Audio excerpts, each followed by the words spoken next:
کہ رازداری، کسی نے اگر آپ کو راز کی بات کہی ہے تو اس کو چھپانا یہ بہت ضروری ہے، بہت اہم ہے۔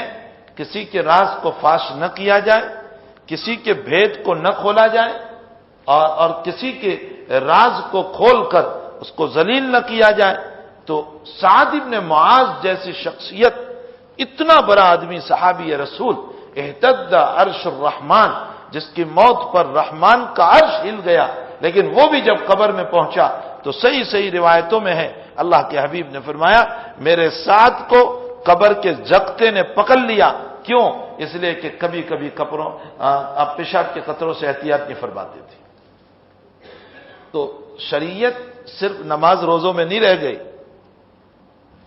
معاشرے کا ایک بہت بڑا باب یہ ہے کہ غیبت سے اپنے آپ کو بچائیں، نمیمہ اور چگل خوری سے اپنے آپ کو بچائیں، اس کی بات اس کو اور اس کی بات اس کو نقل کرنے سے اور دو آدمیوں کو لڑانے سے۔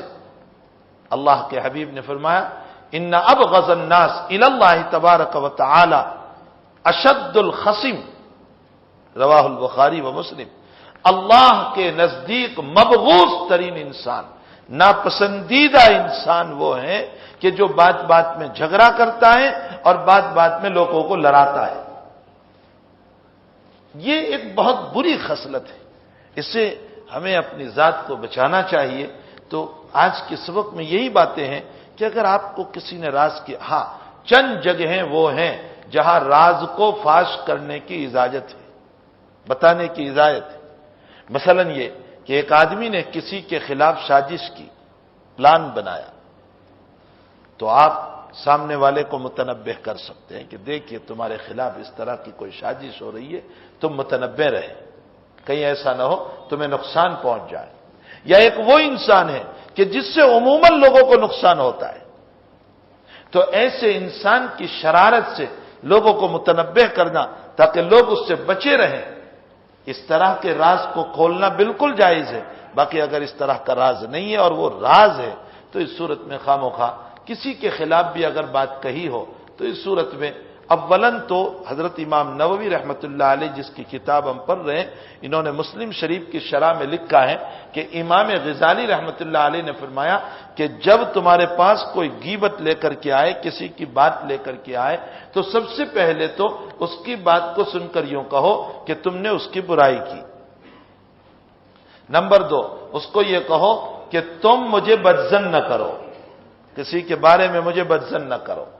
نمبر 3، اس کو یوں کہو کہ بھائی میں اس آدمی سے آپ کو بلا کر معاملے کی تحقیق کروں گا، آپ کو آنا پڑے گا، آپ جو کہہ رہے ہیں تو میں ان کو بھی بلاؤں گا، تمہیں بھی بٹھاؤں گا اور اس کی تحقیق کروں گا۔ نمبر 4، اس کو محبت کی نگاہ سے نہ دیکھے۔ آج معاشرہ اتنا بگڑ گیا ہے کہ غیبت کرنے والوں کو محبت کی نگاہ سے دیکھا جاتا ہے، بلکہ ہماری مجلسوں میں ہمیں چین نہیں پڑتا جب تک کسی کے خلاف غیبت نہ ہو، وہاں تک ہمیں چین نہیں پڑتا۔ تو یہ چند باتیں امام غزالی رحمۃ اللہ علیہ نے لکھی ہے۔ حاجی امداد اللہ صاحب مہاجر مکی رحمۃ اللہ علیہ کے پاس کوئی اس طرح کی بات لے کر آتا تھا تو عیسی صاحب رحمۃ اللہ علیہ کا معمول تھا، عیسی صاحب یہ فرمایا دیا کرتے تھے، فرمایا بھائی جو تم کہہ رہے ہو غلط ہے، وہ اچھے ہیں، تاکہ دوسری مرتبہ کوئی کسی کے خلاف بات کرے ہی نہیں۔ اور پھر اس سے بدتر گناہ الزام ہے، بہتان ہے، جس سے معاشرہ بھرا ہوا ہے، اس کے خلاف کوئی الزام، اس کے خلاف کوئی الزام، ابھی اس کے اوپر کوئی بات کہہ دی، ابھی اس کے اوپر بغیر سوچے سمجھے کوئی نہ کوئی الزام لگا دیا، بلکہ آج بدنام کرنے کا طریقہ ہی اس کو بنا لیا گیا۔ یہی ایک وہ طریقہ رہ گیا کسی کو ذلیل کرنے کا۔ یہ طریقہ نبی کے دشمنوں کا تھا، یہ طریقہ انبیاء کے دشمنوں کا تھا۔ موسیٰ کو بدنام کرنے کے لیے قارون نے ایک عورت کو کھڑی کی تھی، اور اسی طرح حضرت نبی کریم صلی اللہ علیہ وسلم کو بدنام کرنے کے لیے ابو جہل نے کچھ لوگوں کو کھڑے کیے تھے۔ یہ دشمنوں کا طریقہ ہے۔ نبی علیہ السلام کے ماننے والے جو ہیں وہ ایسے نہیں ہوا کرتے۔